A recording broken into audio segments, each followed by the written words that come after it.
శ్రీమాత్రే నమః. శ్రీ పరదేవతా స్వరూపులారా, ప్రతి ద్వాపర యుగములో విష్ణువు వ్యాసుడిగా పుడతాడు. వేదాన్ని ఋగ్వేదం, యజుర్వేదం, సామవేదం, అథర్వ వేదాలుగా విడదీస్తాడు. పురాణాలను, ఉప పురాణాలను, ఉపోప పురాణాలను, అట్లాగే భారత భాగవతాలను వ్రాస్తాడు.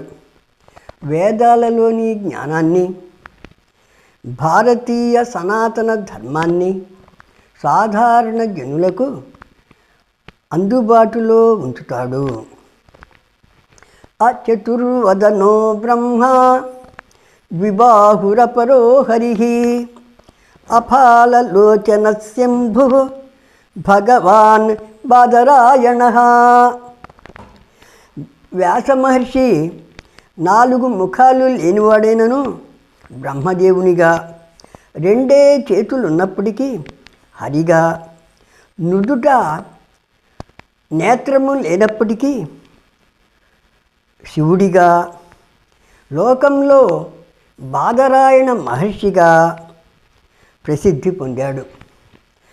సాధారణ కుటుంబంలో పుట్టి గొప్ప ప్రయోజకుడయ్యాడు. అందువల్ల అందరికీ పూజింపదగినవాడుగా, ఆదరించదగినవాడుగా, ఆదర్శంగా తీసుకోదగినవాడుగా నిలిచాడు. శ్రీ గురుచరణ సమర్పితోస్తు.